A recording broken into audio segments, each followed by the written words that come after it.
그러니까 이런 조그만 루프탑이나 쉘터에서는 낮은 단수로 사용해도 무리가 없을 거예요. 안정적으로 가동이 잘 되고 있습니다. 이 배기관에서 나오는 가스가 이쪽으로 들어가지 않도록 주의를 항상 해주셔야 돼요. 1단으로 해둔 상태인데도 귀를 가까이 가져다 대야 소리가 들립니다.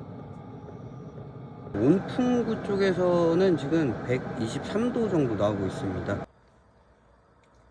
안녕하세요, 캠핑트립의 김지한입니다. 오늘은 무시동 히터를 가지고 나왔습니다. 이거는 물고기 14호가 만든 디바스토라는 제품이고요. 배터리가 내장되지 않은 제품을 샀습니다. 저는 사용하는 배터리가 있어서 디바스토 4.0 버전으로 구매를 했어요. 배터리가 있는 제품하고 없는 제품하고 차이가 있는데요. 히터 본체의 원산지가 다릅니다. 이 제품 같은 경우에는 100만원 초반대에 구매할 수 있는데 히터 본체는 중국산을 사용했어요. 그래도 검수를 하고 AS도 가능한 제품입니다. 그래서 이걸 샀고요. 시중에 사실 저렴한 중국산 제품들 많이 있습니다. 저도 알죠. 그리고 어느 정도 지식이 있어서 저도 그런 거 사용해서 설치하거나 뭐 할 수 있는데 캠핑용품은 중요한 게 뭐죠? 예뻐야 되잖아요. 그리고 어느 정도 사용하기 편해야 되고 그런 거를 좀 충족시켜 놓은 제품이 아닌가 생각합니다. 또 고장났을 때 AS가 된다는 점도 장점이죠. 그리고 판매하시는 물고기 13호 스토어 같은 경우에는 피드백이 굉장히 빨리 옵니다. 그래서 뭐 궁금한 거나 뭐 그런 것도 바로바로 해결해 주시고 저도 한 밤 10시, 11시 정도에 이런 거 문의글 남겼었는데도 굉장히 상담 잘 해주시더라고요. 저도 깜짝 놀랐어요. 이것 말고도 예전에는 뭐 적재함 같은 거를 캠핑용으로 만들기도 하시고 하셨었는데 뭐 지금 그런 거는 안 하시는 것 같아요. 근데 그건 뭐 중고로도 굉장히 거래가 많이 되고 그렇습니다. 그만큼 캠핑에 대해서 이해도가 높고 좋은 제품을 꾸준히 만들어 오고 있는 스토어라고 생각하시면 될 것 같아요. 그래서 저는 이미 한번 뜯었습니다. 뜯어봤는데 기본 구성품이 어떤 건지, 그리고 또 별도로 구매한 제품이 뭐가 있는지, 그리고 나중에 실제로 사용해서 소음이나 뭐 그런 것도 한번 확인해 보도록 할게요. 배터리가 들어간 제품 같은 경우에는 독일산 히터를 사용했습니다. 그래서 펌프도 독일산 히터로 가겠죠. 그래서 무소음 펌프가 있습니다. 그렇지만 이건 무소음 펌프는 아니에요. 대신에 저렴한 펌프임에도 소음이 어느 정도 낮다고 합니다. 그래서 구성품이 어떻게 되고 어떻게 사용하는지, 실제 소음이 어느 정도 되는지 실제로 테스트를 한번 해보겠습니다. 이거는 우선 본체를 제가 가방에 담아둔 거고요. 이쪽에 보면 연료통이 있습니다. 이거는 별도로 구매하는 5리터 연료통이에요. 5리터 연료통이고 뭐 이 정도 사이즈 됩니다. 한 손으로 뭐 들고 다니기에 뭐 나쁘지 않죠. 그리고 기본으로 제공되는 10리터 연료통입니다. 제가 아까 경유를 받아왔어요. 무시동 히터에 왜 경유를 사용하느냐 하실 수도 있는데, 원래 무시동 히터 같은 경우에는 태생이 경유를 사용하게 만들어진 제품입니다. 화물차에서 시동을 걸지 않고 추울 때 사용하기 위해서 만들어진 거예요. 그래서 연료통에서 기름을 뽑아내면서 그걸 공유하면서 쓰는 겁니다. 그래서 만들어진 제품이고요. 태생이 원래 경유를 사용하게 돼 있기 때문에 경유를 사용하는 게 맞다고 봅니다. 뭐 물론 등유를 써도 가동이 된다고는 하는데 저는 뭐 그닥, 그래서 저도 경유를 받아온 거고 이따 테스트 할 때도 이걸 사용할 생각입니다.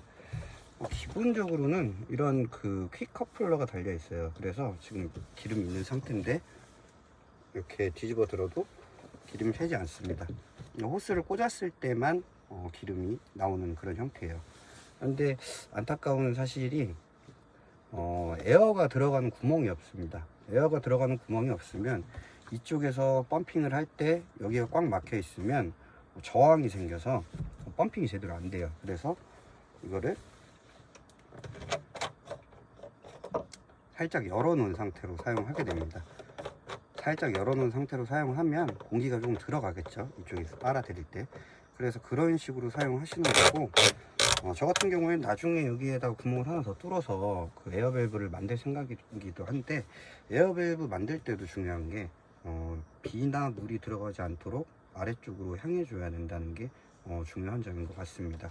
그리고 개폐 장치를 달아서 에어코크가 있다고 해도 기름이 새지 않게 그런 식으로 작업을 해 주셔야 될 것 같아요. 이거는 별매로 구매했던 5리터 통이죠. 이거를 구매할 때는 아까와 마찬가지로 이런 밸브 캡을 하나 줍니다.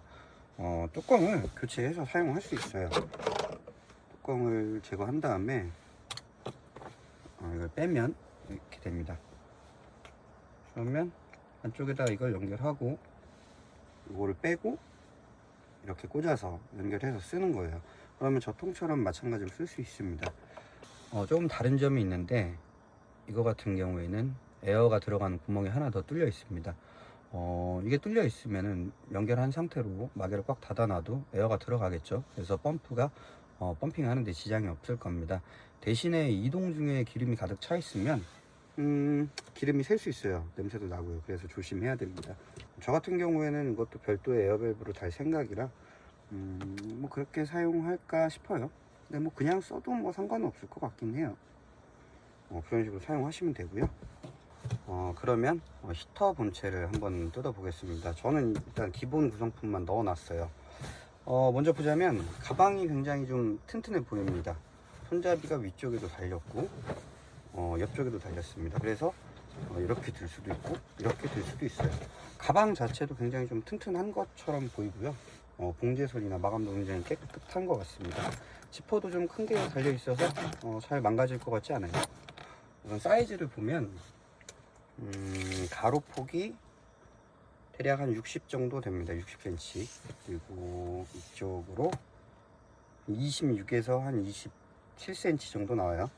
높이는 35cm 정도, 그 정도 나옵니다.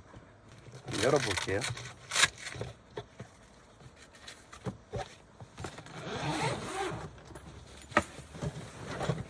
보시면 이런 사용 안내서하고 설명서가 들어 있습니다. 이거 한번 정독하시고 설명서 안 좋아하시는 분들도 계시는데 이런 건 안전에 관련된 사항도 들어 있으니까 꼭 한번 숙지하고 사용하시기 바랍니다. 가방 위쪽에 보면 지퍼가 메쉬망으로 되어 있어서 이쪽에 보관하면 될 것 같아요. 먼저 고무 몰딩이 있습니다. 이 고무 몰딩 같은 경우에는 자기가 거치할 창문에다가 잘라서 상시 꽂아 놓고 다니시면 된다고 해요. 본인 차량에 맞게 재단을 하신 다음에 유리창에 끼워 두시고 그 위에 히터를 올려 두시면 됩니다. 그런 용도로 사용하시면 되는 게 들어 있고요. 연결 배선이 하나 들어 있습니다. 한쪽은 링 터미널로 되어 있고 한쪽은 XT60 사이즈의 배선이 되어 있습니다. 이걸 좀 풀어 볼게요. 길이가 어느 정도 되냐면요, 길이가 대략 195cm 정도 나옵니다. 그래서 195cm 정도 되는 전원선이 하나 들어있다, 그렇게 생각하시면 되겠습니다. 이렇게 플러스 표시도 돼 있어서 사용하시기에는 편할 것 같아요. 이쪽 같은 경우에는 조금 가려져 있습니다. 원래 이 단자가 이쪽에 플러스 마이너스가 써 있습니다. 요거는 좀 가려져 있네요. 이쪽은 히터 본체에 연결되는 연결 부분입니다. XT60 사이즈로 되어 있고요. 60이 60A 사용 가능하다는 거예요. 온풍관이 들어 있습니다.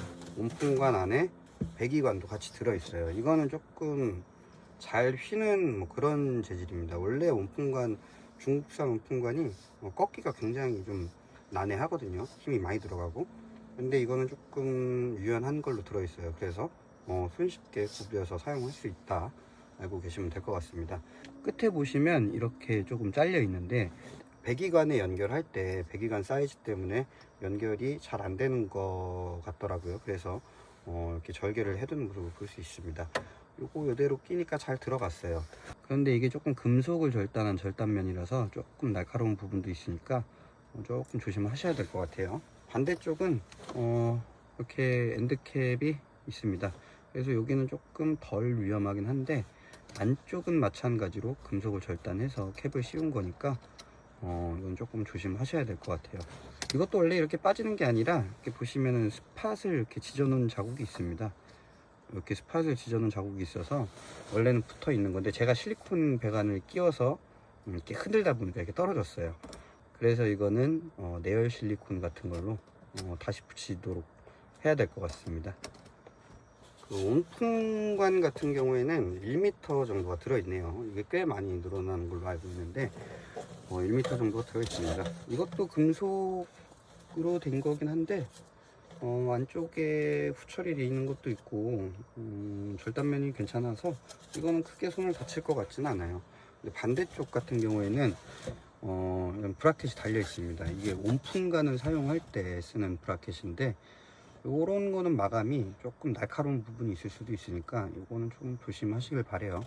밴드는 80mm 밴드가 설치되어 있습니다. 십자 드라이버나 아니면 육각을 이용해서 설치 해체가 가능합니다. 그리고 연료 펌프가 들어 있습니다. 연료 펌프가 이런 가방 안에 들어 있고요.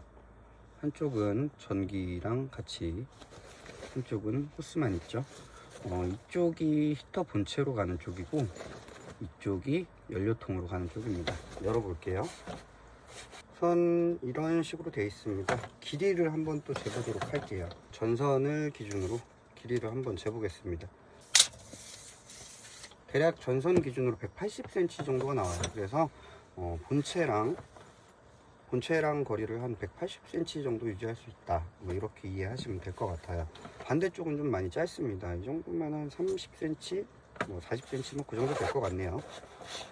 이렇게 가방을 열어보면 안쪽에 이렇게 펌프가 있습니다. 예비 호스도 짧은 게 하나 들어가 있고요. 안쪽에 보시면 이렇게 펌프가 있습니다. 이거 이제 사용해서 펌핑 하는 거예요. 소음이 이쪽에서 많이 나는 거라서 만약에 소리가 조금 심하다 싶으면 이 안에 소음이 될 만한, 소리를 줄일 만한 뭔가를 쑤셔 놓으면 될 것 같아요. 가방 사이즈는 뭐 그렇게 작지는 않습니다. 그래서 조금 넉넉하기 때문에 그런 식으로 사용하시면 될 것 같아요. 다음은 이런 브라켓이 들어 있습니다. 이건 창문에 연결할 때 사용하는 거예요. 저 같은 경우에는 문틀에 선바이저가 달려 있어서 고개 두께가 있는데 대충 꽂아 보니까 선바이저에 상관없이 꽂아지는 것 같더라고요. 그래서 이거를 히터에다가 연결해서 사용하면 됩니다. 그리고 빈 공간을 메꾸는 용도로 이거 절단해서 사용할 수 있는 이런 플라스틱 판을 하나 줍니다. 이건 뭐 재단해서 쓰시면 될 것 같아요. 히터 본체를 꺼내도록 할게요. 히터에는 이렇게 손잡이가 있어서 손잡이를 잡고 이렇게 꺼내시면 됩니다. 먼저 이렇게 브라켓을 끼울 수 있는 자리가 있습니다. 보시면 이쪽에 나사가 두 개 있는데 브라켓에도 보면 이렇게 꺾어진 부분에 구멍이 있죠. 그래서 나사를 푼 다음에 이걸 이렇게 끼웁니다. 그 다음에 위에서 나사를 다시 조여주시면 돼요. 그래서 그렇게 사용하시는 거고, 요게 이제 창문이 들어가는 위치에 끼워지게 됩니다. 아래쪽을 보시면 이렇게 홈이 파져 있습니다. 아래 유리창에 거치가 되는 부분이고요. 아까 그 창문에 끼우는 몰딩을 이렇게 넣는 거죠. 근데 이것만 사용하게 되면 조금 데미지가 유리창에 남을 수 있기 때문에 방염포로 만든 그런 천도 팔고 있어요. 저 같은 경우에 그거는 구매하지 않았고 뭐 비슷한 제품을 가지고 있어서 만약에 유리에 거치하고 사용하게 되면 사용할 생각입니다. 뭐 대략 이런 사이즈의 이런 천입니다. 이게 길이가 1m 정도 되고 폭이 한 75cm 정도 됩니다. 이게 SF5-302라는 재질로 만들어진 탄소 매트고요. 이게 방염천으로 사용하는 겁니다. 이게 순간 최대로 한 1000도 정도의 온도를 견뎌요. 그래서 꽤나 고온에 버틸 수 있는 그런 소재인 겁니다. 이렇게 봉제도 깔끔하게 돼 있고요. 이렇게 봉제가 된 걸 사시는 게 편안합니다. 왜냐하면 이 SF5-302 원단 자체는 그렇게 질기지가 않아요. 그래서 좀 젖거나 얼거나 하면 좀 잘 찢어집니다. 그래서 이렇게 후처리가 된 그런 걸 사시는 게 그냥 원단 사시는 것보다는 훨씬 나으실 것 같아요. 이것도 스토어에서 팔고 있으니까 확인해 보시고 같이 구매하시는 게 나을 것 같습니다. 저 같은 경우에는 불질을 하거나 할 때도 이거 바닥에 깔아 놓고 사용하거든요. 방염포 같은 게 종류가 굉장히 많긴 한데 글라스포나 다른 거는 유리 섬유가 좀 많이 나옵니다. 그래서 맨손으로 취급하거나 했을 때 유리가 막히거나 뭐 하는 경우가 허다해요. 근데 항복 온도도 600도, 400도, 800도 뭐 그 정도밖에 안 되죠. 그런 것보다는 순간 최대 항복 온도가 1000도 정도 되는 이 원단을 사용하시는 게 낫지 않을까 싶습니다. 이거는 뭐 맨손으로 만져도 뭐가 손에 박히거나 하는 그런 일이 없습니다. 가격도 그렇게 나쁜 편은 아니에요. 유리 섬유가 들어가지 않은 그런 제품 중에서는 굉장히 고가의 제품들도 있는데 이거는 미터당 한 15,000원, 이렇게 완제품으로 된 거는 한 3만원 정도 하는 가격으로 형성이 되어 있습니다. 그래서 이런 거 사용하시면 될 것 같아요. 마감에 들어가는 이런 실 같은 경우에도 방염실로 아마 작업을 할 겁니다. 방염실 같은 경우에는 한 항복 온도가 한 600도 정도, 뭐 그 정도 하는 걸로 알고 있고요. 그런데 이 겉에 마감 쳐놓은 이 띠는 뭘로 된 건지는 잘 모르겠어요. 이거는 좀 녹을 수도 있을 것 같긴 한데 이건 사용을 하면서 한번 확인을 해 보시기 바랍니다. 저 이거 말고 쓰던 것도 있는데 그것도 불이 튀거나 해도 이게 한 번도 녹은 적은 없었거든요. 아직 확인은 안 됐습니다. 그래서 이 두 가지를 사용해서요, 먼저 창문에 이 몰딩을 끼워 놓은 다음에 천을 덮고 이 홈에 맞춰서 이렇게 끼워 주시면 열에도 버티고 그리고 데미지도 덜 받고 뭐 그런 식으로 설치를 하실 수 있습니다. 그래서 이 천은 창문에 거치하실 거면 꼭 스토어에서 파시는 걸 사시는 게 나을 것 같아요. 히터 전면부에 보시면 흡기구가 있어요. 근데 이 흡기구가 이쪽에서 온풍을 보내기 위한 흡기구만인 게 아니고 이쪽에 보면 배기구가 있죠. 배기구가 있는데 원래는 연소실로 들어가는 흡기구가 있어야 되는데 그게 없습니다. 그것도 이 전면 흡기구가 같이 기능을 하는 것 같아요. 분해도를 한번 본 적이 있는데 안쪽에 공기 흡입구가 따로 달려 있습니다. 그래서 그쪽으로 흡기가 동시에 일어나는 거예요. 그래서 이쪽에서 공기를 내보내기 위한 흡기와 연소실로 들어가는 흡기가 이쪽에서 동시에 이루어진다고 생각하시면 될 것 같습니다.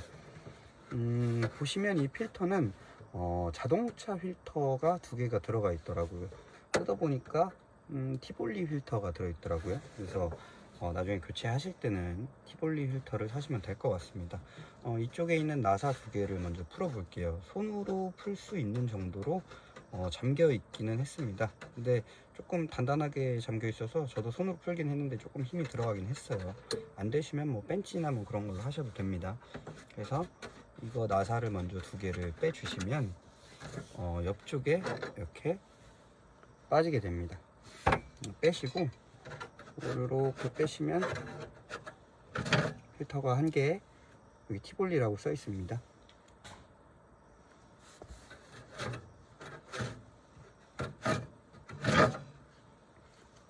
두 개 이렇게 있죠. 요거는 오염되면 금방 교체하시면 될 것 같고요. 이거보다 더 미세한 것까지 잡고 싶다고 하시면 별도로 판매하는 얇은 필터가 있으니까 그거를 뒤에 받쳐 주시고 저걸 끼워 주시면 될 것 같아요. 스위치 같은 경우에는 좀 직관적으로 되어 있습니다. 전원 버튼이 하나 있고요. 그리고 단계를 조절하는 다이얼 버튼이 하나 있습니다. 조작이 그냥 직관적으로 돼요. 그래서 1단에서 10단 뭐 그 정도까지 사용할 텐데, 그러니까 이런 조그만 루프탑이나 쉘터에서는 낮은 단수로 사용해도 무리가 없을 거예요. 2kg짜리 용량이라면 조금 고단에다 놓고 히터를 많이 돌려야겠죠. 그렇지만 이건 5kg 열량이기 때문에 뭐 절반만 사용한다든지 그 밑에 정도로 사용을 해도 충분할 거라고 생각합니다. 소음에 관한 것도 얘기를 해야 될 건데요. 5kg짜리 히터랑 2kg짜리 히터의 차이는 온풍관 사이즈에서 차이가 나요. 5kg짜리 히터는 이렇게 75mm짜리 온풍관을 사용합니다. 2kg짜리 히터는 60mm 온풍관을 사용하거든요. 이게 숫자상으로는 얼마 차이가 안 나는 것 같은데 면적을 계산해 보면 약 36% 정도의 면적 차이가 납니다. 그렇게 따지면 같은 양의 바람을 넣기 위해서는 2kg짜리 히터가 더 바람을 많이 보내야 되겠죠. 그렇기 때문에 팬 속도가 더 빨라지고 소음이 더 심해지게 됩니다. 물론 그 연료 펌프에서 나는 소리도 중요하겠지만 어느 정도 연료 펌프의 소음이 잡혔을 때는 온풍관에서 나오는 바람 소음이 굉장히 신경이 쓰이는 거거든요. 그렇기 때문에 2kg짜리를 높은 단수로 사용하는 것보다는 5kg짜리를 낮은 단수로 사용하는 게 소음에 더 유리한 측면이 있습니다. 다시 히터로 돌아가서 전면에 이렇게 회전하는 방향을 정할 수 있는 마감 캡이 있습니다. 이거를 잡고 조금 힘을 줘서 당겨 주시면 이렇게 빠져요. 그러면은 여기에 은색 나사가 3개가 있습니다. 요거를 풀으신 다음에 이 온풍관 끝에 연결된 이 캡을 연결해 주시는 거예요. 그러면 이쪽으로 바람이 나오고 이거를 자기가 원하는 쪽으로 보내서 사용할 수 있는 겁니다. 옆쪽에 보시면 옆쪽에도 마찬가지로 이렇게 구멍이 똑같은 게 달려 있습니다. 이쪽은 지금 막혀 있는데 기본 구성품으로 온풍관은 하나가 오고요. 만약에 이쪽으로 나눠서 사용하고 싶으시면 별도의 브라켓을 구매하셔가지고 이쪽에다가 연결해서 사용하시면 됩니다. 저도 뭐 양쪽을 다 사용할 예정이긴 한데 지금은 사용하지는 않을 거고요. 일단 한번 열어보도록 하겠습니다. 우선 십자 드라이버로 이렇게 나사를 제거해 줄게요. 나사를 제거하시면 이렇게 빠집니다. 이 히터 안쪽을 보시면 이렇게 날개가 하나 있는데 이 날개의 방향을 조절해서 이쪽으로 나오는 바람이랑 이쪽으로 나오는 바람이랑 조절을 하실 수 있는 거예요. 그래서 이쪽으로 바람을 많이 보내고 싶을 때는 이 판을 안쪽으로 이렇게 미시면 되고요. 반대로 하고 싶을 때는 또 반대로 미시면 되고 이런 식으로 사용하시는 겁니다. 나중에 측면에서도 온풍관을 사용할 경우를 생각해서 미리 이렇게 브라켓을 주문해 놨습니다. 필요한 경우에는 아까 그 마감 캡을 빼고 이걸 끼워서 온풍관을 연결하신 다음에 이걸로 채워서 사용하시면 돼요. 그리고 한 가지 기능이 22년 버전에서는 또 추가됐는데요. 이쪽에 그 연료 펌프를 연결하시는 쪽에 보면 P커플러랑 전원 연결하는 부분이 있고요. 이쪽에 보시면 이게 추가된 기능입니다. 이게 연료를 누를 때마다 강제적으로 펌핑을 해주는 기능이에요. 보통의 경우에는 호스를 연결해 놨을 때 자동으로 펌프가 작동을 하면서 기름을 끌어올립니다. 근데 그 빈 호스에 기름이 차기까지 시간이 걸리죠. 그러다 보면은 히터에서 에러가 나는 경우도 있고 작동이 제대로 되지 않는 경우가 있습니다. 그럴 때를 대비해서 먼저 펌핑을 해서 호스를 통해 유관으로 기름이 들어가는 걸 확인하신 후에 그 다음에 히터를 작동하시면 빠르게 작동시킬 수 있는 거죠. 그 외에도 이런 실리콘 배관도 구매를 했습니다. 배기구에 이걸 연결하고요. 좀 더 배기가스를 좀 더 멀리 보내기 위해서 구매한 거예요. 이거를 배관 끝에다가 연결하시면 됩니다. 이게 아까 그 빠진 캡이죠. 빠진 캡 위로도 사실 이렇게 들어가고요. 그리고 캡 빼버려도 여기에도 살살 달래면 들어갑니다. 그래서 연결해서 조금 더 멀리 배기가스를 보내고 싶을 때 사용하시는 용도로 이런 것도 별도로 판매합니다. 저도 권장하는 게 한 2m 정도까지 사용하시는 게 좋다라고 해서 2m만 연장했습니다. 그럼 제품을 한번 가지고 내려가서 실제로 가동을 해 보겠습니다. 어차피 지금은 그렇게 날씨가 춥지 않아서 내부에서 사용하기에는 좀 무리가 있고 앞으로 좀 더 추워질 때를 대비해서 산 거니까요. 일단 테스트만 하도록 하겠습니다. 난로를 가동을 한번 해 보겠습니다.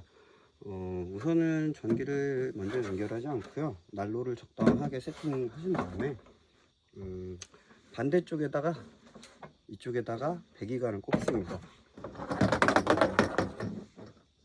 이렇게 잘려진 부분 있죠. 이쪽을 통해서 배기관을 연결해 줍니다. 잘 들어가긴 하는데 그래도 끝까지 밀어 넣어 주셔야 이쪽에서 가스가 새는 걸 방지할 수 있습니다. 이거를 꽉 끼워 주신 다음에 이 배기관 같은 경우에는 굉장히 뜨거우니까 항상 조심해 주셔야 돼요.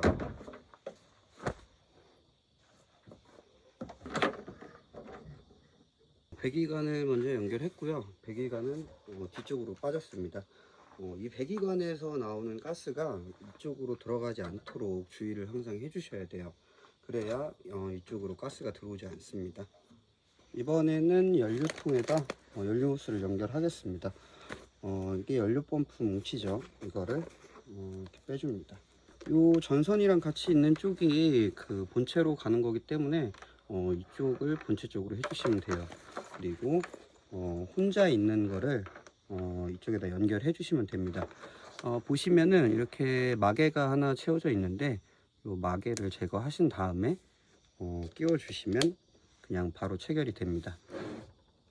이렇게 됐죠. 이 마개 같은 경우에는 기름이 새지 않게 하기 위해서 항상 필요할 것 같은데 분실의 위험이 있으니까 주의를 하셔야 될 것 같아요. 반대쪽에도 마개가 있었어요. 그래서 이것도 빼서 제거하도록 하겠습니다. 잘 챙겨 주시고요. 이거는 이제 본체 쪽으로 꼽을 거니까 연료통을 내리도록 할게요. 근데 이거는 공기구멍이 없으니까 뚜껑을 조금 열어 놓겠습니다. 좀 흔들리는 정도는 돼야 틈새로 공기가 들어갈 수 있으니까 조금 열어 놓고 사용하세요. 이건 내려 놓겠습니다. 이제 연료 호스를 본체에 있는 퀵 커플러에 연결하고요. 기름통에 있던 거랑 마찬가지입니다. 전기도 연결할게요. 이게 펌프에 전기를 공급하는 전선입니다. 그리고 나서 본체에 전원을 공급하도록 할게요. 그러면 이제 준비가 끝났습니다. 전원 버튼을 눌러서 가동할 거예요.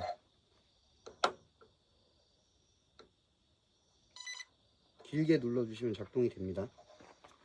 이제 찬 바람이 나오기 시작했고요. 팬이 돌고 있어요. 지금 9단으로 맞춰져 있는데 조금 내려서 5단만 하겠습니다. 원래 초기 작동 시에는 좀 높이라는 얘기도 있긴 하거든요. 그런데 아직 기름이 안 올라왔어요. 이럴 때는 빨간 버튼을 눌러서 기름을 강제로 펌핑을 해줍니다. 이건 전기만 연결해 놓고 히터 가동하기 전에 먼저 눌러서 기름을 올리셔도 돼요. 초기 작동이라 그런지 아직 기름이 안 올라왔습니다. 펌프에서도 딱딱하는 소리가 조그맣게 들리고 있어요. 지금 보시면 이쪽에 에러 06번이라고 떠 있습니다. 이게 지금 연료가 없어서 이런 에러가 뜨는 거거든요. 전기를 먼저 끊고요. 연료 펌핑 먼저 하겠습니다. 보시면 지금 이 정도까지 연료가 올라와 있습니다. 잘 안 보일 것 같긴 하네요. 누를 때마다 조금씩 연료가 이동합니다. 거의 펌프까지 들어갔고요. 초기 가동 시에는 한참 눌러줘야 될 것 같아요. 이제 반대쪽으로 연료가 넘어오기 시작했습니다. 연료가 조금씩 넘어가고 있습니다. 초기 구동 시에만 이렇고 그 다음부터는 연료가 차 있으니까 크게 신경 쓰지 않아도 될 부분인 것 같아요. 이걸 버튼을 누를 때마다 지금 딸깍딸깍 하는 소리가 나고 있는데 이 정도 소리가 펌프에서 나는 소리인 것 같습니다. 지금도 뭐 그다지 큰 소리는 아니에요. 아직 에어가 좀 차 있을 거기 때문에 에어가 빠지면 소리는 더 줄어들 거라고 생각합니다.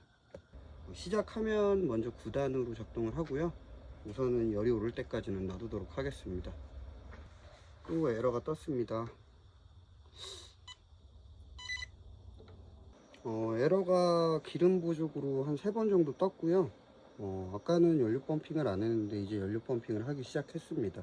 이제 자동으로 펌핑 중이고요. 곧 점화가 될 것 같습니다. 이제 안에 불이 붙었고요. 가열이 시작됐습니다. 아까 찬바람만 계속 나왔었는데 이제 기름 냄새도 좀 나기 시작하고 점화가 시작된 것 같아요. 이 초기에 점화가 될 때는 점화하면서 전기를 좀 먹습니다. 그래서 배터리가 너무 모자라거나 하면 점화가 제대로 안 될 수 있어요. 펌핑 계속 하는데 불이 안 붙고 에러가 뜬다라고 하면은 전기가 약한지도 한번 확인해 봐야 됩니다. 지금 점화가 잘 됐어요. 금방 바람이 따뜻해지기 시작합니다. 펌프의 소음이 굉장히 작은 편이에요. 소음이 굉장히 작은 편이고 애초에 바람 소리가 훨씬 크고 펌프 소리는 별로 들리지는 않습니다. 근데 만약에 이걸로도 모자라다 생각하시는 분들은 안에다가 다른 재료를 채워 넣어서 소음을 좀 더 줄일 수 있을 것 같습니다. 이 펌프 같은 경우에는 무소음은 아니에요. 그리고 연료 펌프의 각도 같은 경우에는 이렇게 수평 상태가 아니라 연료가 들어가는 쪽으로 15도에서 90도 정도까지 가능하다고 매뉴얼에 써 있더라고요. 보통 그 사이를 많이 얘기하는데 한 45도 정도 대충 맞춰놓고 쓰시면 될 것 같아요. 어디다가 걸어 놓던지 해서 그런 식으로 사용하시면 될 것 같습니다. 뒤쪽에 보면은 고리가 있어서 비너 같은 거 걸어서 어디다 매달아 두시면 될 것 같습니다. 굉장히 뜨거운 바람이 나오고 있어요. 펌핑이 계속 되고 있죠. 처음에 가동할 때는 흰 연기가 조금 납니다. 지금 안 보이실 것 같은데 미세하게 흰 연기가 좀 나고 있고요. 이거는 일시적으로 이렇게 배관이나 겉에 묻어있는 기름 같은 게 타는 거기 때문에 크게 신경을 안 쓰셔도 될 것 같아요. 지금 9단이니까 가장 강한 온도로 되어 있습니다. 너무 뜨거워서 손도 못 대겠어요. 좀 줄이도록 하겠습니다. 1단으로 해둔 상태인데도 귀를 가까이 가져다 대야 소리가 들립니다. 근데 뭐 그렇게 큰 건 아닌 것 같아요. 온도를 한번 확인해 볼게요. 지금 온풍구에서 나오는 온도가 대략 83도 정도 나오고 있습니다. 1단이고요. 배기구의 온도도 한번 체크해 보도록 하겠습니다. 제일 가까운 부분은 97도 정도 나오고 있어요. 중간이랑 끝에도 한번 확인해 보겠습니다. 중간에서는 대충 55도 정도 나오고 있습니다. 배관 끝에서 온도는 43도 정도 나오고 있습니다. 100도에서 한 45도 정도, 1m 정도에서는 그 정도 온도가 나오고 있습니다. 지금 1단에서의 온도기 때문에 온도를 좀 올려서 다시 확인해 보도록 할게요. 최대한 올리겠습니다. 지금 풀버닝 한지 한 5분 정도 이상 지났고요. 온도를 다시 한번 확인해 보도록 하겠습니다. 펌핑도 잘 되고 있어요. 어느 정도 열어 놓으니까 공기가 통하면서 펌핑이 잘 되고 있습니다. 온풍구 쪽에서는 지금 123도 정도 나오고 있습니다. 배기구 쪽도 한번 확인해 보도록 할게요. 본체랑 제일 가까운 부분은 140도 정도 찍힙니다. 중간이랑 끝에도 한번 확인해 보도록 할게요. 중간에서는 지금 80도 정도 나오고요. 끝에서는 지금 60도 정도 나오고 있습니다. 지금 현재 기온이 22도에서 한 23도 정도 되거든요. 그래서 그 점 참고하시면 될 것 같습니다. 지금 근처에만 있는데도 풀버닝 상태라 주변 공기가 좀 데워졌어요. 오늘은 바람도 없고 하다 보니까 좀 덥습니다. 그래서 오늘 테스트는 이걸로 종료하고요.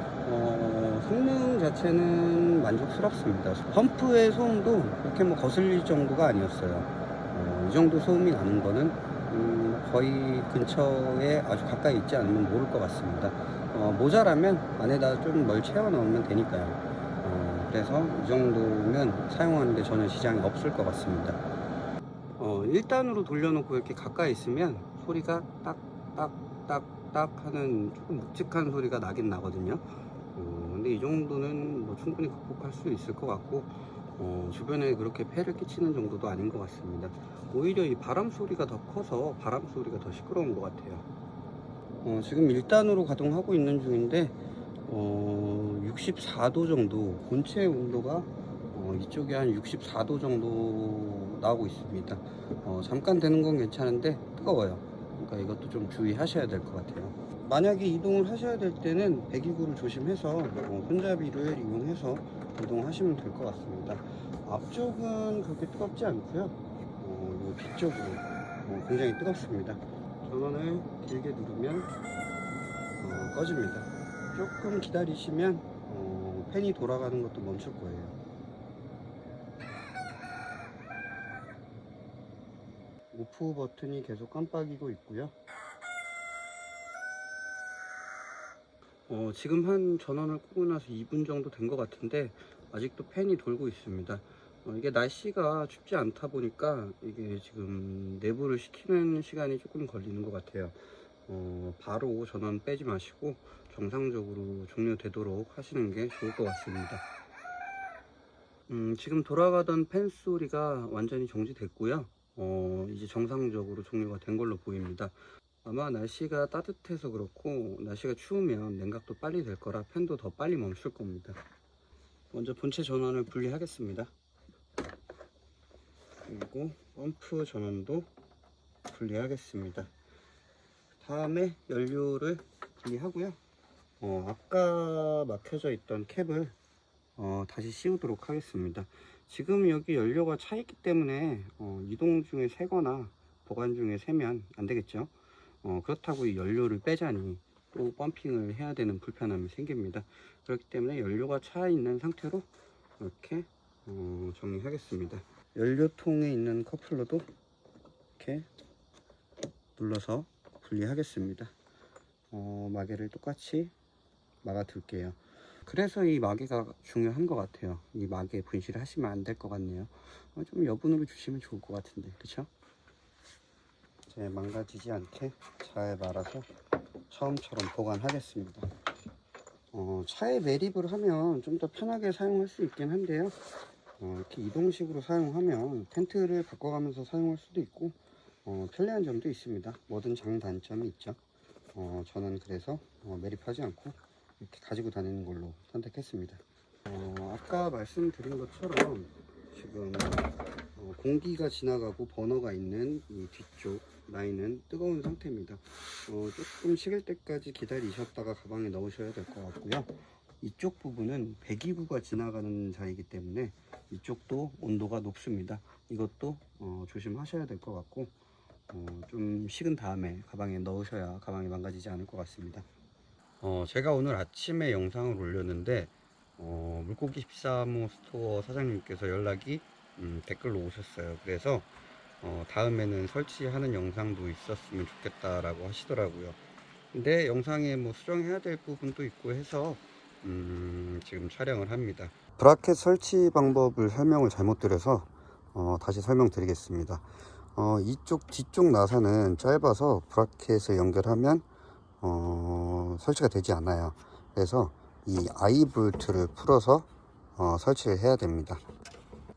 앞쪽에 있는 아이볼트를 2개 풀어 주시고요. 꺾인 쪽이 앞쪽으로 가게 해서 꽂아 줍니다. 그 다음에 이 구멍으로 다시 아이볼트를 잠그면 돼요. 실제로 창문에 설치하는 방법을 보여드리겠습니다. 우선은 이 창문용 몰딩을 잘라야 되거든요. 아마 이렇게 살짝 올라온 방향 쪽이 안쪽으로 들어가야 될 거예요. 그래서 저는 그렇게 재단했고요. 이 몰딩 유리창에 끼워지는 쪽에 보시면 이런 U핀이 들어 있습니다. 금속으로 된 이 U핀을 피해서 조심해서 잘라 주셔야 돼요. 한 번에 정확하게 자르려고 하지 마시고 칼로 이렇게 자국 내가면서 한 칸 한 칸씩 뜯어가면서 맞추시면 될 것 같습니다. 저는 먼저 재단을 해놨으니까 이걸 끼우고 진행하도록 하겠습니다. 우선은 창문이 움직일 수 있게 키 온으로 해 놓겠습니다. 창문을 적당히 내리고요. 몰딩을 끼워줍니다. 재단 잘 해놓으시면 굳이 철수 중에 뺄 필요 없다고 해요. 다음에는 방염천을 걸겠습니다. 제 거는 사이즈가 좀 커가지고 끝에를 살짝 이런 식으로 접어야 되긴 하는데 그래도 설치는 가능하더라고요. 방염천을 올리셨으면 이제 히터 본체를 올리겠습니다. 손잡이를 잡고 설치를 할 거기 때문에 안쪽에서 하도록 할게요. 조금 덜 열었어요. 창문을 올리실 때 유리창이 들어가는 곳에다가 브라켓을 잘 끼워 줘야 됩니다.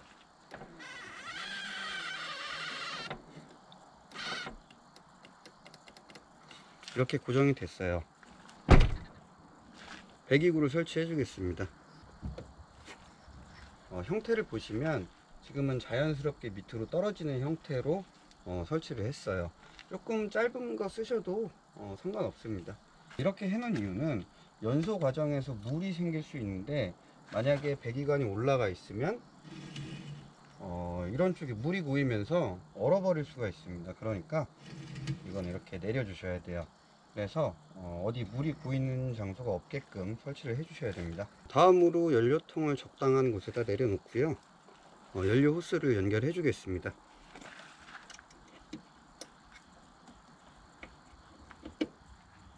다음에는 메인 전원을 설치하겠습니다.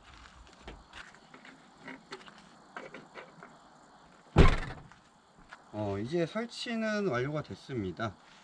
가동을 하면 되고요. 전원선이 연결하는 부분이 안쪽에 있어서 배터리 선이 안쪽에 들어와 있어야 됩니다. 제가 아직 그것까지는 작업을 안 해놔서요. 남는 부분 같은 경우에는 플라스틱 판을 잘라서 붙이고 하면 되는데 저 같은 경우에는 그냥 간이로 이런 식으로 자석 잘라서 만들었습니다. 판 자석이라는 거고요. 이런 형태로 양쪽을 잘랐어요. 그래서 필러를 이용해서 붙여줍니다. 반대쪽도 이런 식으로 붙여줬어요. 양쪽 다 붙여줬습니다. 이렇게 하고 가동을 하면 바로 전원이 켜질 거예요. 그저께 촬영하면서 펌핑을 해놓고 기름을 안 뺐기 때문에 지금 키면 바로 켜질 것 같습니다. 안정적으로 가동이 되고 있습니다. 처음에 전원을 켰을 때는 1분 정도 팬이 조금 돕니다. 그리고 나서 팬 속도가 급격하게 줄어들고 한 1, 2분 정도 기다리시면 연료를 펌핑하기 시작해요. 그리고 나서 다시 점화를 합니다. 점화 시에는 9단으로 시작이 되는데 열이 오르기 시작하면 줄여서 사용하시면 됩니다. 1단만 해놨는데도 지금 날씨가 안 추워가지고 창문도 열어놓고 문도 열어놓고 그렇게 있어요. 바깥쪽은 이런 식으로 되어 있습니다. 네, 연료통은 바닥에 놔뒀고요.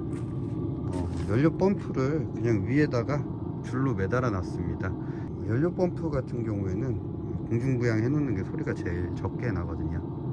아직 전선 작업을 제대로 못해서 임시로 이렇게 해놨습니다. 자석으로 이렇게 잘라서 해놓으면 비가 그렇게 많이 오지 않는 이상에는 괜찮아요. 이쪽도 자석으로 해놨습니다. 이거 잘 떨어지지 않아요.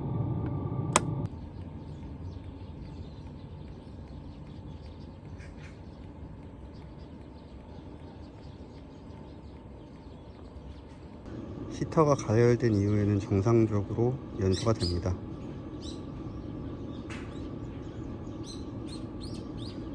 지금 테스트한 것처럼 히터 자체의 성능도 만족스럽고 연료 펌프의 소음도 굉장히 낮았던 걸 확인할 수 있었습니다.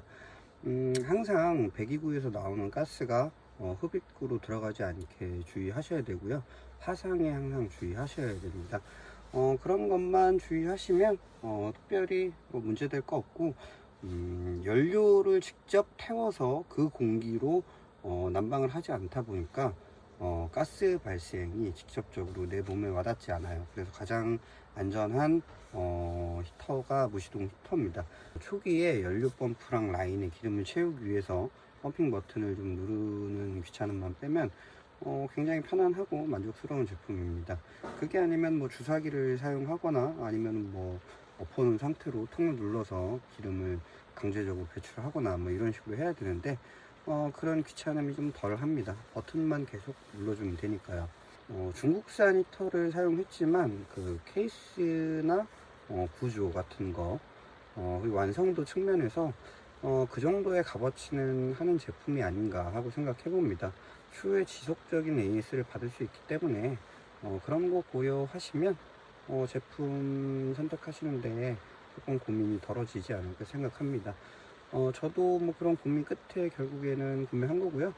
이제 곧 동계 시즌이 다가와서 캠핑 하시는 분들이 추위랑 싸우셔야 하는데 아무쪼록 안전한 캠핑 하실 수 있었으면 하고 바라봅니다. 이상 캠핑 TV의 김지현이었습니다. 감사합니다.